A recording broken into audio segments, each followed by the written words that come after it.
This is from 1946, so he would have moved in. You can kind of see the shape of things starting to take place, but a little too early to have any notable tree crops. This photo is 1958. If you look back at the map, you can see that these were black walnuts and these were down here were honey locusts. And, he's doing all his thing. This is assumedly corn in this little weird shape here, but this is, like I said, 1958. 1971, John Hershey has passed. His wife would have still been living here. I think she ended up selling this property around 1980, 80 or so. Um, there was at one point plans for this plot of land to become a arboretum, and they were all set to do it, and then the funding for it fell through the cracks. And this plot of land, unfortunately, was subdivided something like, probably close to 12 times. Um, and, of all these trees, again, maybe only 100 or so are still there. 1980, one of the things I thought was really interesting here is you could just see the huge development between 71 and 80. You have all these little cul-de-sacs and suburbia sprawling. I wish this was a clearer image. You still have the trees here, but if you notice, you've got 2, 4, 6, 8, 10, 11 houses. They subdivided an acre. The roadside, an acre per land, acre per house. And then by 1990, we had this road put in. They put in this huge stormwater runoff pond that was not previously there. And, this is what we're left with now. Put a fountain in the pond, which is cool. And they've asked these people, we used to come up here for tours and for fruit and nut gathering. And one of our buddies, and I say buddies loosely, tried to stake a claim to some of these trees. This is a private community. So they don't like us to come out here to do any type of, stewardship or investigation anymore.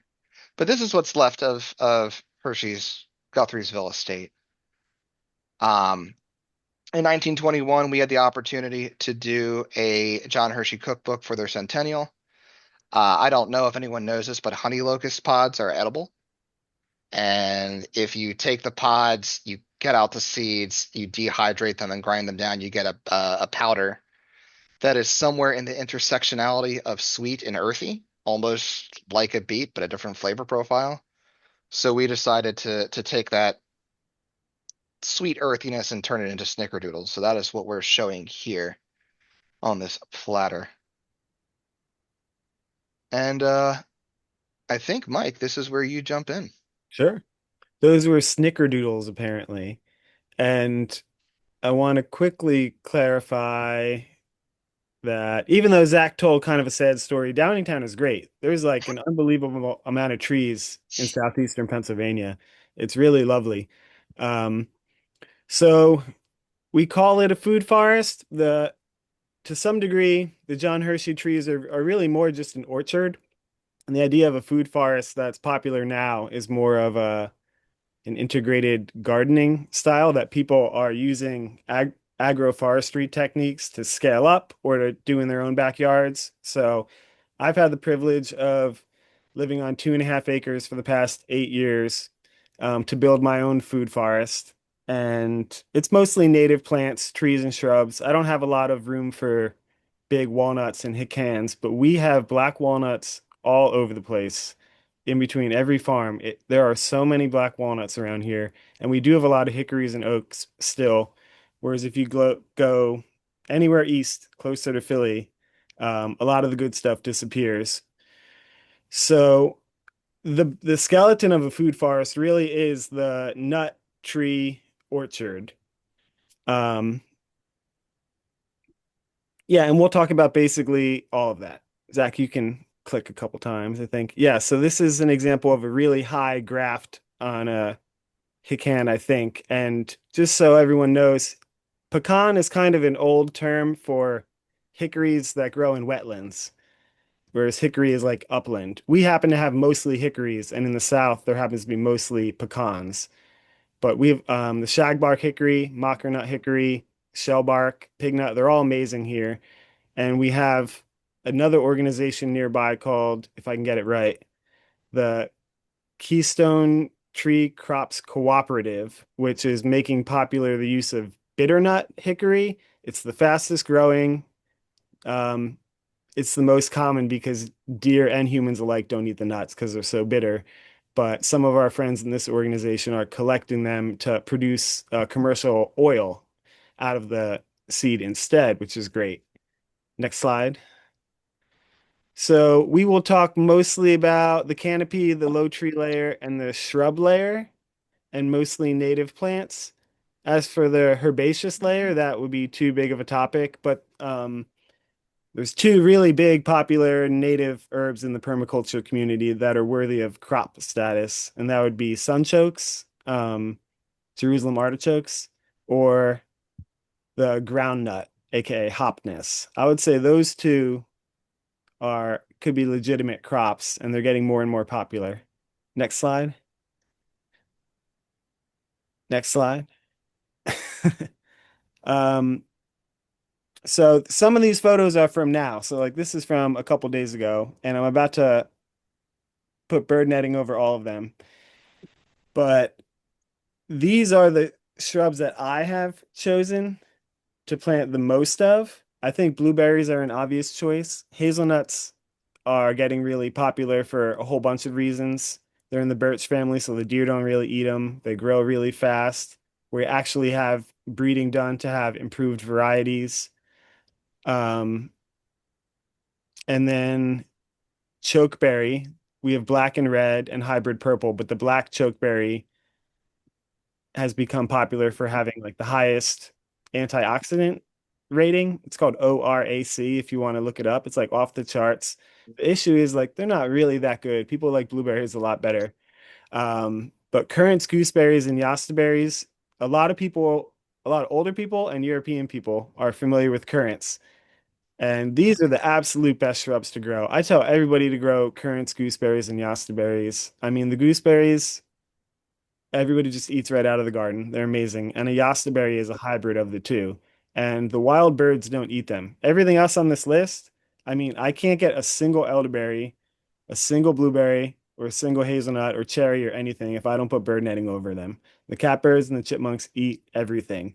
So if any of you have taken permaculture classes, you've probably heard people mention that when we plant a lot of diverse things in a food forest, you expect less return from all of them compared to a traditional crop.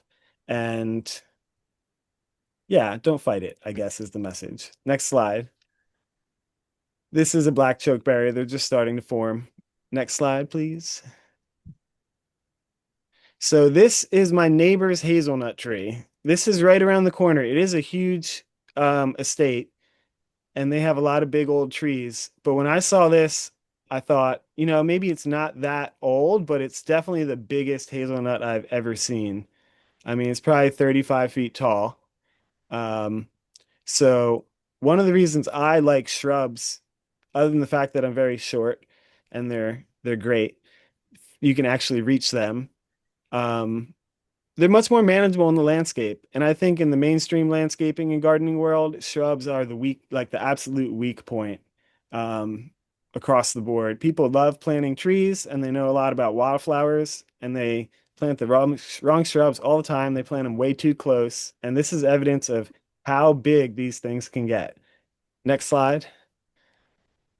So this is one of my elderberries. I mentioned improved varieties. This is a topic I want to touch upon. So if I have a whole collection. Let's just say I had room for 6 elderberries. The ones that I would plant would be two just like wild type native ones that I got cuttings from on my street or nearby.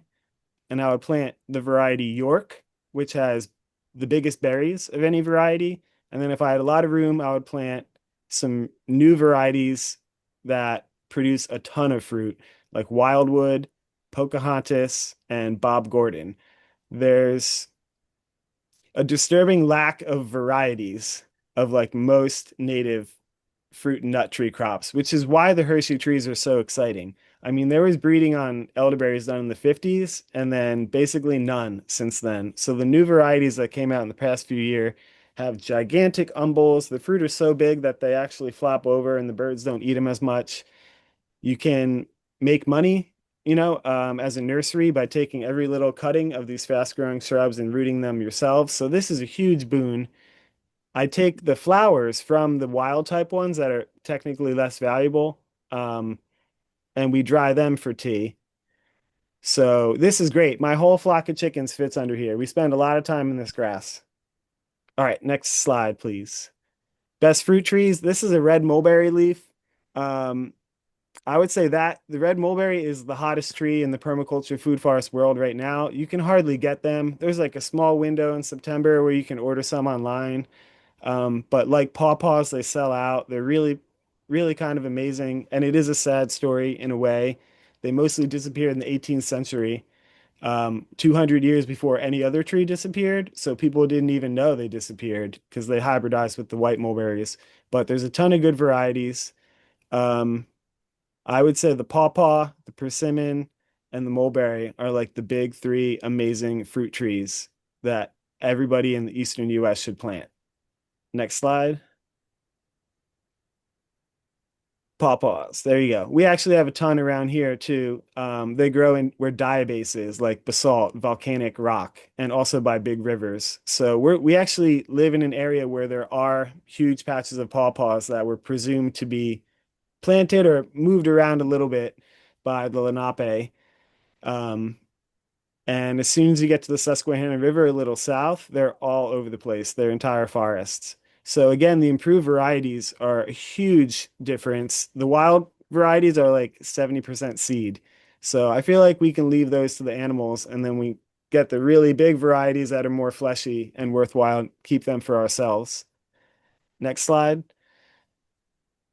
I just planted pawpaws and hazelnuts all over my property, and I recommend everyone else do that. But be careful. Next slide. So there's um it seems like to me it seems like a small list because I've been a professional gardener for 20 years and I've tried to grow every edible thing. But to a beginner or a non-professional, maybe this is an overwhelming list. But I would say, plums and apricots are really difficult. Cherries are a little bit better. The birds don't eat them so much. The rabbits and groundhogs will literally eat the whole shrub, but the cherries will be fine. Cornelian cherry is great for the Northeast. That's a dogwood. Serviceberry, Nanking cherry, hawthorns, crab apples, cherry principia. Those are all rose family plants, just like the apple and the peach and the pear. Half of these are in the rose family. Jujube is on here. John Hershey grew several varieties of jujubes. They're really difficult. They have huge thorns. They kind of have a manner where they go out like this and create the perfect habitat for like poking people in the eyes. But a couple others are like that too. But if you're not familiar with these, I have a list of nurseries at the end, and just going through them, you'll see these and you'll realize that there is, if you don't already, there's kind of like an Eastern US model of homestead style food foresting. Like you won't find almost all of these at any retail garden center, but certain nurseries will be growing only all of these. It hasn't none of these have really gotten popular yet. Some of them will, I imagine. Next slide. Nut trees. It's a big topic, right? I don't know. We don't have to get into it. The butternut is important to mention because about 94 to 97% of them in the wild have died since like the early 80s. So there's very few left. It's called the butternut for a reason. You don't name it butter unless it's delicious. But there's a very cool tree in Downingtown that has a black walnut with that I guess it's a black walnut rootstock, but there's three walnuts grafted onto it. There's a heart nut, a butternut, and a black walnut, all on different branches, and it fruits all of them, which is pretty amazing. I call those family trees. I don't know what other people call them, but the big boon with nut trees really is inclusion of animals in a system. I mean, there shouldn't be any pig or hog on the planet that doesn't have access to nuts in the fall. That's exactly what they eat. That's what masting is. They need to eat acorns and beech nuts. Um, and honestly, the rest, like every livestock animal will eat all those, and humans will too. All right, next slide. I don't know what tree this is. Maybe a heart nut, but It is a heart nut. it's, It's a heart nut on the top. yeah. But this is a funny looking graft. I kind of love it. A heart nut is like an Asian black walnut, basically. Next slide. So legume trees, black locust, honey locust, Kentucky coffee tree. These are all kind of in their special category. The honey locust, these are ones I would say are slightly more for silvopasture, for inclusion with animals. And there's some epic stories of biologists looking at elephants in Africa and seeing them eating these huge pods, and then looking at the honey locust and thinking like, oh, like megafauna used to eat these too. So we should have our horses and bigger livestock animals eating these as well. And a lot of the good fruit are anachronistic, meaning there's tree species that have characteristics that show quite obviously sometimes that their seed dispersers are gone. The giant sloths, the giant beavers, the giant bears, mastodons, they used to eat the honey locust pods, the persimmons, the pawpaws. And nowadays it's like humans, cows, and raccoons, and they don't germinate as well. But so this is kind of a weird category I wanted to include. There's a gigantic honey locust, a John Hershey tree that we just found at a local arboretum right down the street from me. And somebody harvests the pods actually to grow them on because they do have a lot of sugar content. Or I don't know, it's kind of goo. I don't know what that stuff's called inside. There's a word I'm looking for. Anyway, next slide, please. That's Charlotte. She's one of my favorites. Berries for chickens. The reason I put these on here for the most part is because they fruit early. So the serviceberry and the mulberry are like the trees that fruit earliest. The Nanking cherries fruit very early, but they're a little unreliable, and the chipmunks eat all of mine. And very soon we'll have the other ones. I think similar to hogs, definitely having access to nuts. They also love mulberries. I think chickens, a great way to feed them would be using serviceberries and mulberries. And I like the gooseberries too many, but they eat them because they're low to the ground. Next slide. Gooseberry on left, currant on the right. Um, my neighbor is originally from Germany, so she's like all into currants, and I've been checking them every day, and we're just about ready to harvest the black currants. And we have a good system going where I just give her plants or rhubarb or berries, and then she comes back and gives me baked goods made out of them. And I'm trying to keep that up forever. She's like an empty nester. Her kids are all older now, and they have 2 acres, and they're kind of crazy gardeners also. So I'm like really into these now. Next slide. Spicy shrubbery, another weird category I threw in here. You probably can't grow red bay or tea in here, but Carolina allspice has gotten really popular. That's the photo there. Yes, black currants are awesome. I wanted to comment to somebody who wrote that. Black currants are like the absolute best. They grow the biggest and the most straight up, and they probably produce the best jam material. But anyway, spicy shrubbery. Ironically, we have a lot of these because the deer don't eat them, but they are useful. Our at least in the mid-Atlantic, there's spice bush, and sassafras everywhere. You have plenty of sweet birch or cherry birch, black birch, betulenta up in the north that people are making more use of also. But we'll go to the next slide. Let's see. Yeah, not too many really vines and lianas that aren't crazy and will cause a problem for you. Kiwi vines, hardy kiwis, def in Massachusetts, absolutely are an issue. Um, they can completely run amok and cover trees. Passion flower, we've had great success with, um, where it's warm at old estates and in urban areas. I get a lot of fruit from them. And grapes, I don't grow too many grapes, but you might as well buy a Concord grape or whatever and just let it go wild in a food forest setting.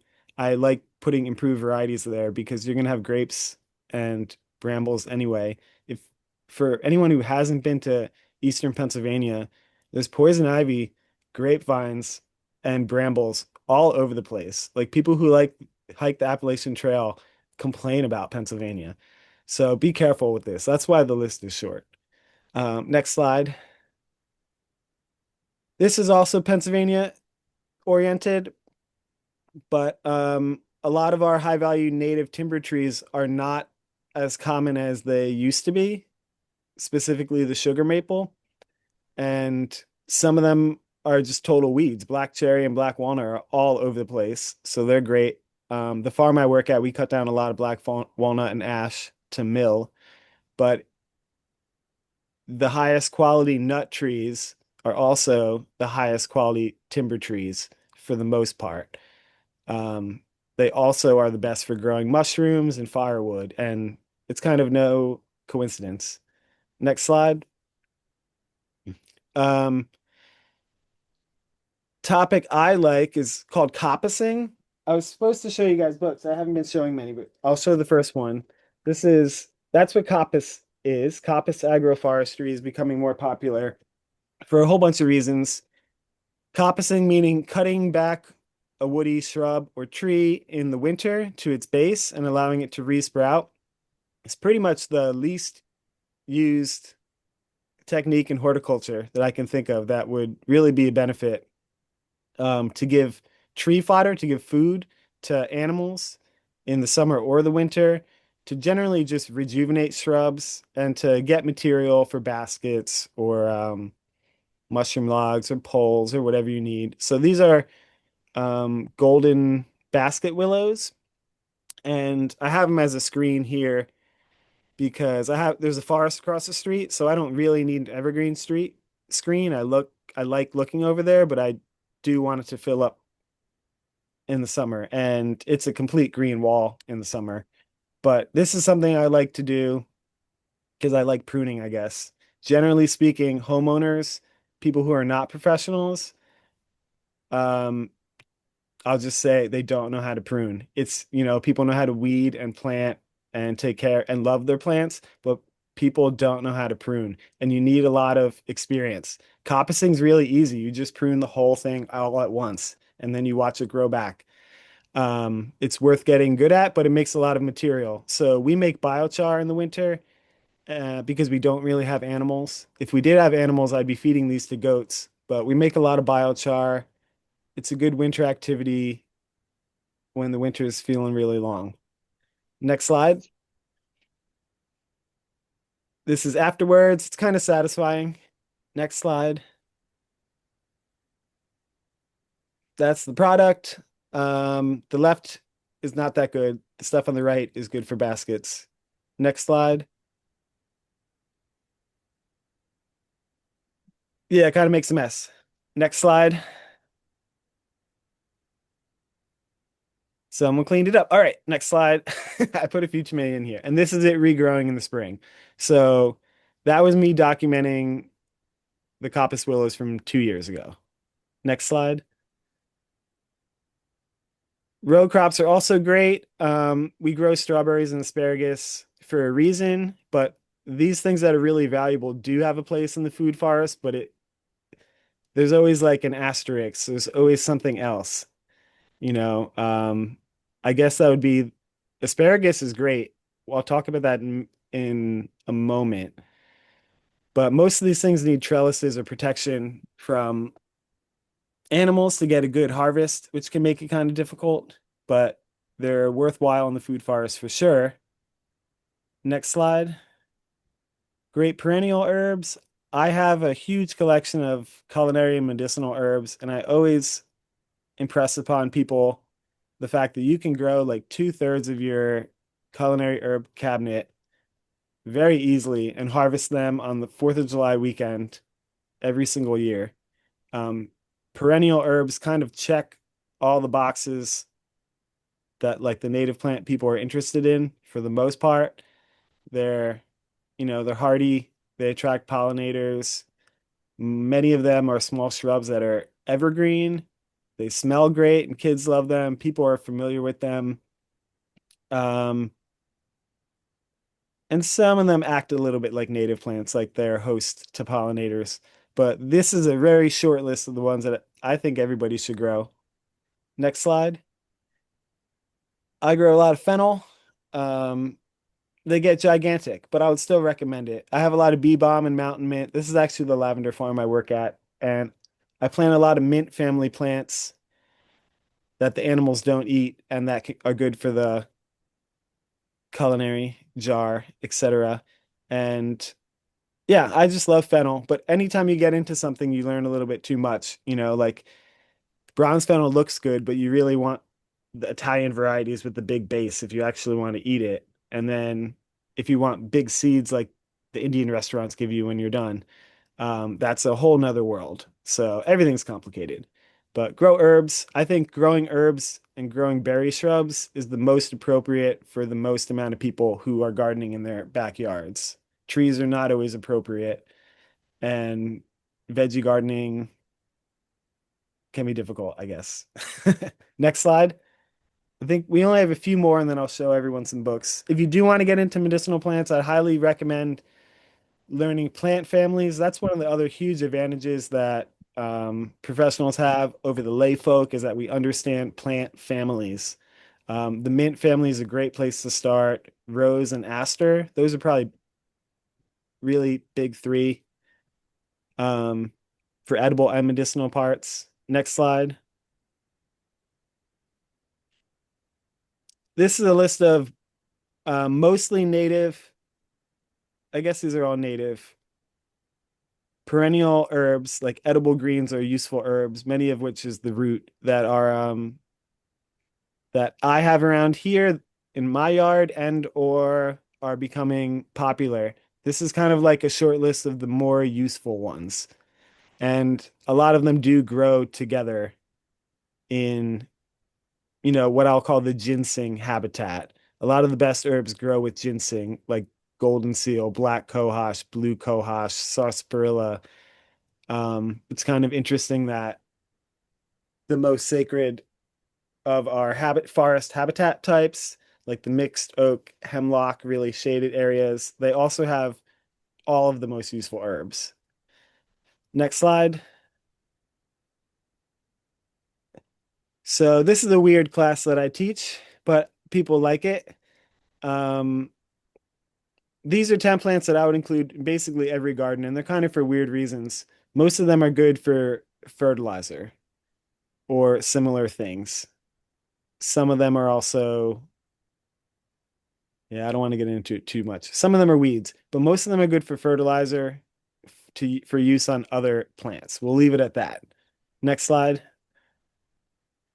Speaking of wild sarsaparilla, meaning Aurelia nudicalis, it's not super useful. It's kind of like a mild, so I'm responding to a chat question. It's kind of like a mild lung tonic. It's just in that group and it happens to be more common.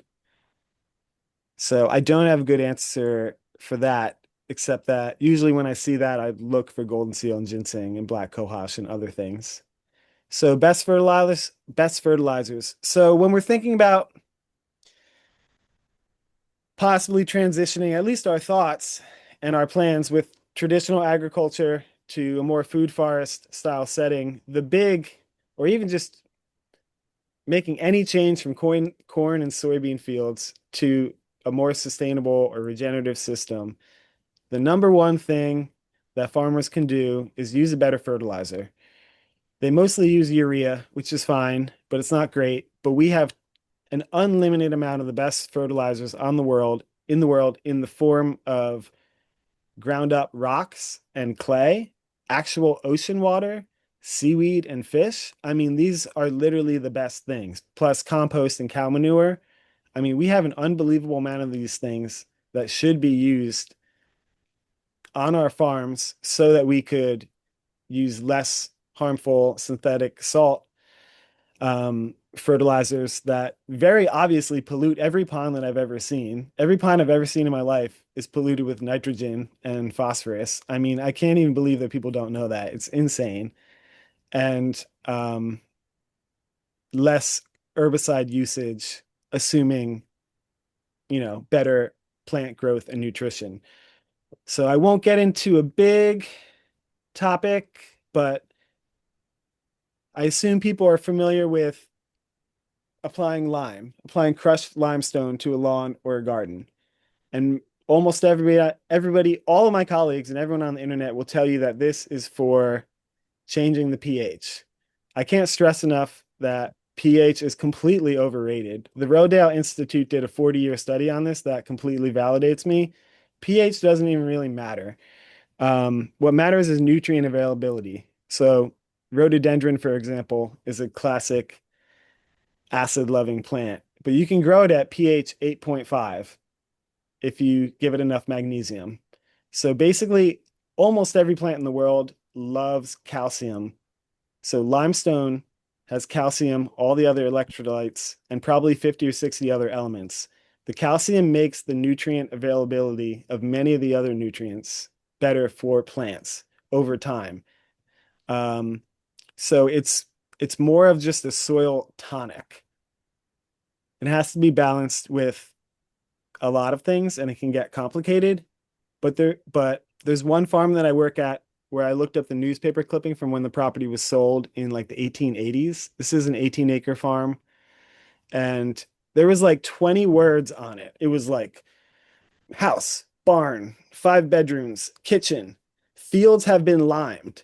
And I was like, oh, like I guess that is really important. But people have mostly forgotten that by now. So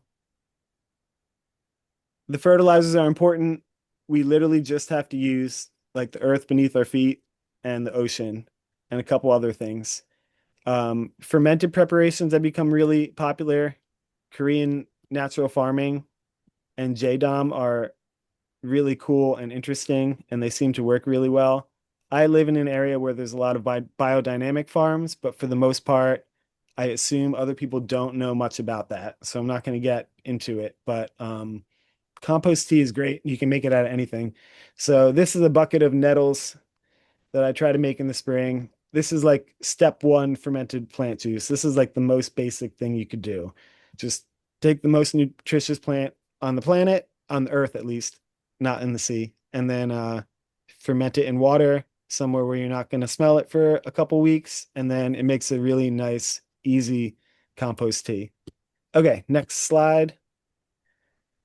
Resources. Okay, so I'll show you books first. I didn't talk much about agroforestry, but alley cropping is kind of the main tenet of agroforestry that people are interested in, where basically you can grow annual crops like corn, soybean, squash. You can even grow asparagus in the alleys. And then in the rows, you plant trees. And those trees can be interspersed with shrubs also. So the best book to learn about that, absolute best book, is Restoration Agriculture by Mark Shepard.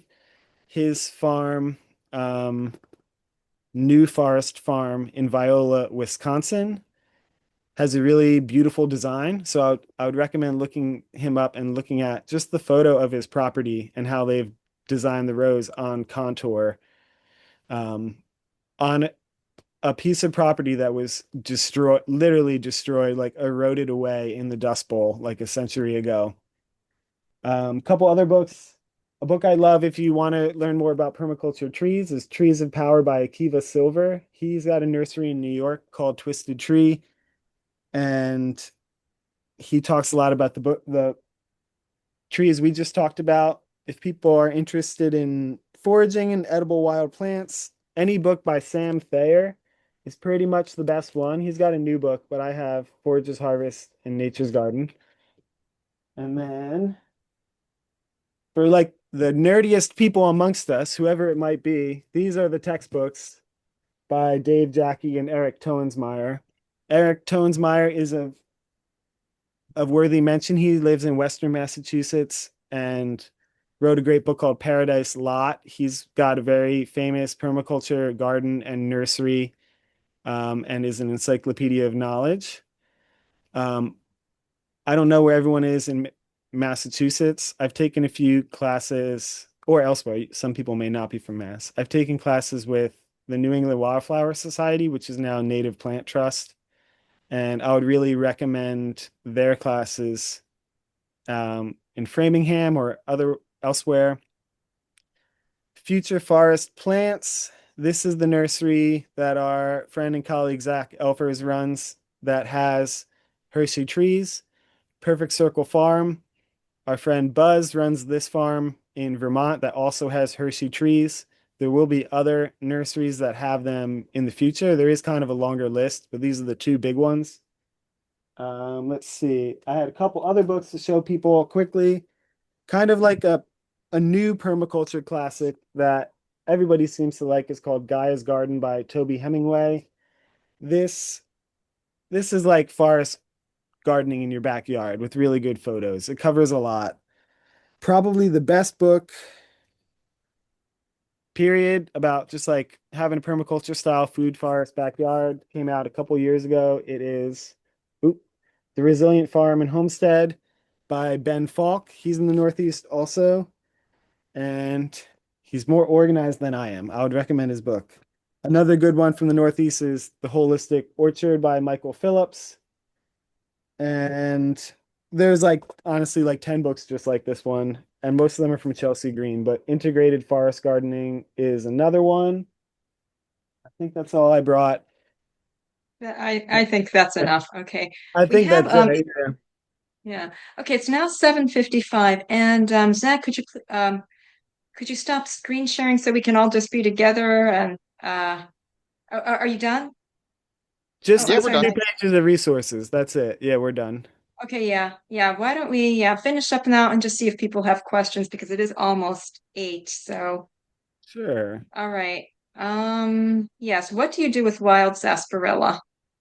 Oh, I kind of answered that. I said I don't really know. It's not super popular with herbalists. It's like the root is like a mild lung tonic. We probably have better things. So I don't have a good answer for that. But when people see the word sarsaparilla, they generally think of the wrong plant. It's the name of a like a smilax, a catbrier species in the Caribbean too. So the internet is full of awful information about it. But this is Aurelia nudicalis I was talking about. Okay, and I have a question. What are two plants that you listed? Honeyberries and raisin trees. What are those? Raisin tree is not super well known. Hovenia dulcis. It's It produces a weird a peduncle like a stem that you can eat. Honeyberries and haskap's are Lonicera caerulea. They are honeysuckle shrubs from Russia and Japan, and they make these long, elongated blue berries that are delicious, and they do a little better in the north. Like Pennsylvania and South, it's a little too hot for them, but they're great. Ton of varieties. Okay, yes, and in the chat it asks if you could please put the plant source slide back, the last one, that one with the sources. Yeah, I tried to take a snip. I don't have access or authority to post images, but this is the slide we want, right? No, the one is The like way at the end that lists all the websites and everything. That one. Oh, or this, yeah. And I think that was what you meant, the one with the websites. This one. Anyway, oh wait, what? I'm sorry. Oh yeah, resources. Yeah, this one. Is that what you meant? First, no, after. Oh, this one. What was the edible plant nurseries, and what's this final one? yeah, the final slide was just more on the Hershey trees. Oh, You okay. want All to right. watch So, videos about them, yeah. And what was these are just this is a small sampling of nurseries I've ordered from. They're not all appropriate, but they're really great if you want to look for nut trees and other things we talked about. all right. Does anyone have any questions? Yeah. Please feel free to ask. You can go off mute. Yes, I put a question in the in the chat, asking if you could please share more information about food forests on school campuses. I'm familiar with a model that Dave Jackie and um, Keith Salzberg did at Wellesley College with an edible ecosystem demonstration garden, and they call it the Edible Ecosystem Teaching Garden, or EET garden. And I'm trying to promote something like that in our local high school campus. It's on large acreage with lots of lawn and also just a regular forests in the background, but nothing showing growing a variety of shrubs, especially as you mentioned, Mike, shrubs that could be related to what you're doing. And I was wondering if you had any experience or at least familiarity with school campuses. Sure. I mean, they're popping up everywhere. University of Pennsylvania has a new food forest. I Oh, would say great. what's more common is a student farm. A lot of colleges, at least from my interaction with interns and things, is that every college has like an intern farm now, and it's usually a CSA or some kind of supported model that, teaches people a little bit. I don't know much about food forests per se. Definitely in the Pacific Northwest, I would say there's more. Um, but a lot of those small liberal arts colleges in the Northeast have a history of like maintaining their forests really well or having arboreta. I would imagine Cornell is doing something too. That'd be my first guess. Yeah, thank you. I have one other question. I'm a Quaker, and we have a Quaker meeting house in our town, which is on almost 30 acres. Most of it is wetlands, but there is a hilly area with just natural forest that grew up there. And we originally had someone who was a forester trying to promote lumbering on on the hillside, and we decided not to go that path, fortunately. But I'd love to know whether the Downingtown meeting house, which evidently still exists, whether they have maintained anything, and if they're interested in at least the tree aspect of what they inherited.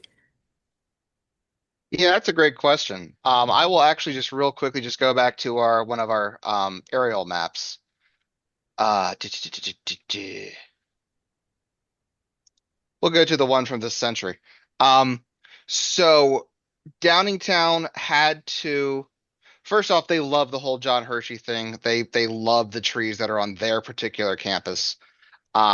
When they found out about them and they found out about us and they found out about the Downingtown Shade Tree Commission, whose whole resurgence was to protect these trees, they had a field day.